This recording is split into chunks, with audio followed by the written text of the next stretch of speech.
Hello everyone, আসসালামু আলাইকুম। কেমন আছেন সবাই? আলহামদুলিল্লাহ, আল্লাহর অসীম রহমতে এবং আপনাদের দোয়া ও ভালোবাসে খুবই ভালো আছি। ঈদের আমেজ তো শেষ হয়নি, তো আজকে আমরা এই যে সবাই রেডি হচ্ছি। রেডি হয়ে এখন চলে যাব আমার বাসুরের বাসায়, আমাদের ঈদের দাওয়াত। তো এক এক করে মানে কয়েকটা জায়গায় আমাদের দাওয়াতে যেতে হবে, তো আমরা সেখানেই যাচ্ছি দাওয়াতে। তো সেটা আপনাদের সাথে শেয়ার করছি। আমরা সবাই রেডি হচ্ছি। এই যে ঈদের আগে মেহেদি দিতে পারি নাই, তো স্মিতা ঈদের দিন আমাকে মেহেদি দিয়ে দিয়েছে খুব সুন্দর করে, খুব ভালো লাগছে। আর তো এই তো সবাই একটু সাজুগুজু করছি। ঈদের দিন তো রান্না বান্না, মেহমানদারি এগুলি নিয়েই ব্যস্ত ছিলাম। তো আজকে একটু সবাই সাজুগুজ করে তারপরে এখন বের হবো আমার বাসুরের বাসা লালবাগে। অনেক নিয়মিত ব্লগ দেখেন, তামিলনাড়ু তো অবশ্যই জানেন। তো অনেকগুলি আংটি পরলাম। আংটি হচ্ছে আমার খুব ফেভারিট অলংকার। তো ওইখানে গিয়ে আমরা কি কি আনন্দ করি, কি কি খাওয়া দাওয়া করবো ঈদ উপলক্ষে, সেটা আমি আপনাদের সাথে শেয়ার করব।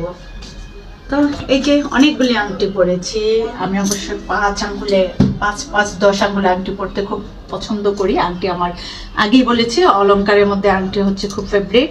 এই যে সুন্দর একটি ব্রেসলেট পরেছি গোল্ডের। যদি রাস্তায় ঢাকার দরে কি করব, খুলে দিয়ে দিব, এছাড়া আর উপায় নাই। পড়তে তো হবে, ঘরে জমা করে রেখে দিচ্ছি, পড়ছি না। এটা কি হয়, মাঝে মধ্যে তো একটু পড়তে হবে।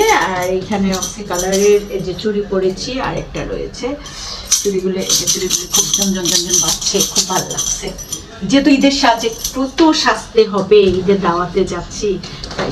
তো সবাই একসঙ্গে বের হয়ে গেলাম লালবাগ যাওয়ার উদ্দেশ্যে। তো আমাদের লোকজনও বেশ, আমার বাসুরের 2 ছেলে, আমার বোনের 2 ছেলে মেয়ে বোন। তো এর মধ্যে কেউ কেউ গাড়িতে যাবে, কেউ রিক্সায় যাবে। তো স্মিতা আর খুশি হচ্ছে রিক্সায় যাওয়ার জন্য অস্থির হয়ে গিয়েছে, তাই আমার বাসুরের ছেলে জিহান সহ ওরা রিহাম, জিহান, খুশি এবং হচ্ছে স্মিতা রিক্সায় যাচ্ছে, আর আমরা সবাই যাচ্ছি গাড়িতে। আর এই ব্লগটি ছিল ঈদের পরের দিনের ব্লগ। কাজে ঈদের দিন তো আমি বের হতে পারিনি। তো মোহাম্মদপুর এলাকায় দেখলাম যে তেমন একটা যানজট নেই, তো ভালোই গাড়ি চলছে। তো যখন আমরা জিকাতলা রোডে আসলাম তখন দেখি ওরে বাবা, জ্যাম কাকে বলে, মানে রোজায়ও মনে হয় এত জ্যাম ছিল না। এই যে দেখেন ফিলখানার সামনে কি পরিমাণ জ্যাম। ফিলখানার গেটে যে হাতিগুলি রয়েছে খুব সুন্দর করে সাজিয়েছে, লাইটিংটা 2টা কালারের লাইটিং এ খুব সুন্দর লাগছে।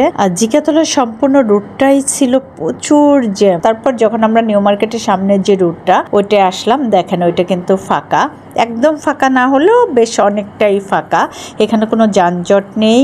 আর তো এই তো যানজট পার হয়ে চলে আসলাম লালবাগে, যদিও তেমন একটা সময় লাগেনি। আর মজার ব্যাপার হলো কি, আমরা এসে দেখি যে স্মিতারা আগে পৌঁছে গেছে আমাদের আগে, কারণ ওরা তো রিক্সায় আসছে। রিক্সা তো মানে ছোট গলি দিয়েও ভিতর দিয়ে চলে আসতে পারে, আর গাড়ি তো আসলে মেন রোড ছাড়া আসতে পারে না, যার ফলে আমরা জ্যামে পড়ে দেরি হয়েছে, আর ওরা আগেই চলে আসছে।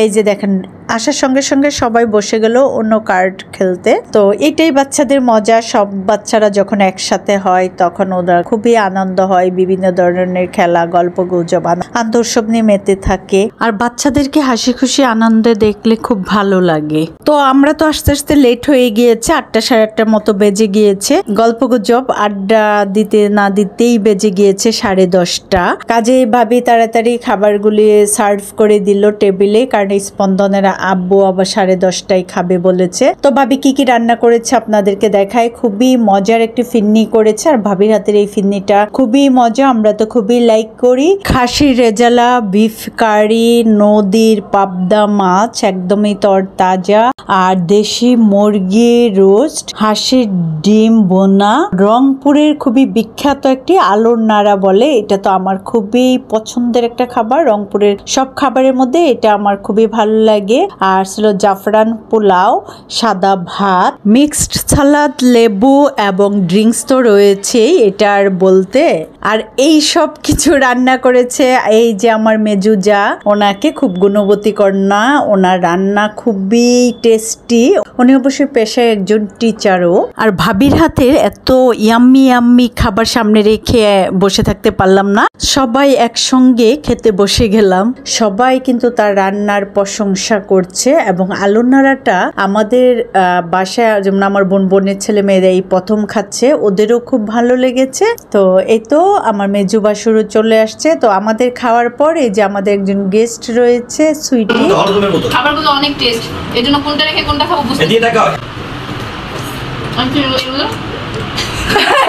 এগুলি সুইটিকে দেওয়া হয়েছে খাওয়ার জন্য। এবং সুইটির হাজবেন্ড সে হচ্ছে প্রতিবেশী। তো আমার বাসুর তাকে মেয়ে বলে ডাকে, যে ও আমার মেয়ে, আর ওরাও তাদেরকে একদম আপনজন মা বাবার মতোই দেখে।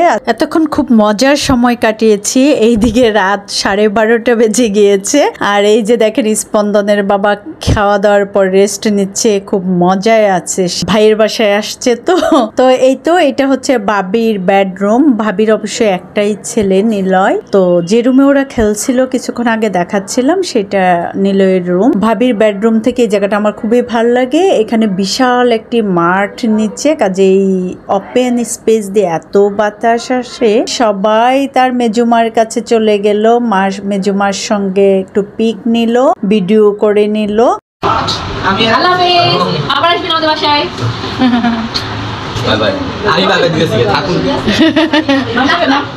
যেহেতু রাত 1টার মতো প্রায় বাজে, তাই সবার কাছ থেকে বিদায় নিয়ে রওনা দিয়ে দিলাম আমার বাসার উদ্দেশ্যে। স্পন্দনের আব্বু আগেই চলে গিয়েছে আমার বাসুরের ফ্যাক্টরি গ্যারেজে গাড়ি, তো সেখান থেকে গাড়ি বের করে নিল। তো এই তো আমরা সবাই রওনা দিয়ে দিলাম। আর এখন রিহাম সুযোগ পেয়ে আমার কুলে বসছে। ওর জার্নিতে বেশিরভাগ আমাকে নিয়ে সামনে বসবে, এটা ওর ভালো লাগে খালামনির সাথে বসতে। আর যেহেতু 1টা বাজে, রাস্তা পুরা ফাঁকা, তাই দেখেন আমার ড্রাইভার কি আনন্দে আছে। 100 টানছে গাড়ি, পাল্লা আরো বেশি টানে, এমন অবস্থা। ওরা রাস্তা ফাঁকা, তেমন একটা গাড়ি ঘোড়া নেই, যানজট নেই, যার ফলে সে ড্রাইভ করতে খুব আনন্দ পাচ্ছে। তো খুবই তাড়াতাড়ি আমরা চলে আসলাম মোহাম্মদপুরে। সব নীরব নিস্তব্ধ, 1টার উপরে বেজে গিয়েছে, সবাই ঘুমে আচ্ছন্ন। আর তখনই আমরা এসে হাজির হলাম। তো এই তো আমরা এখন আমাদের বাসায় যাব, ফ্রেশ হব, তারপর ঘুমের প্রিপারেশন নেব। আর যেহেতু এখনো ঈদের আমেজ শেষ হয় নাই, কাজে সবাইকে ঈদ মোবারক জানিয়ে সবার কাছ থেকে বিদায় নিয়ে নিচ্ছি। আল্লাহ হাফিজ, বাই বাই, ভালো থাকবেন সবাই।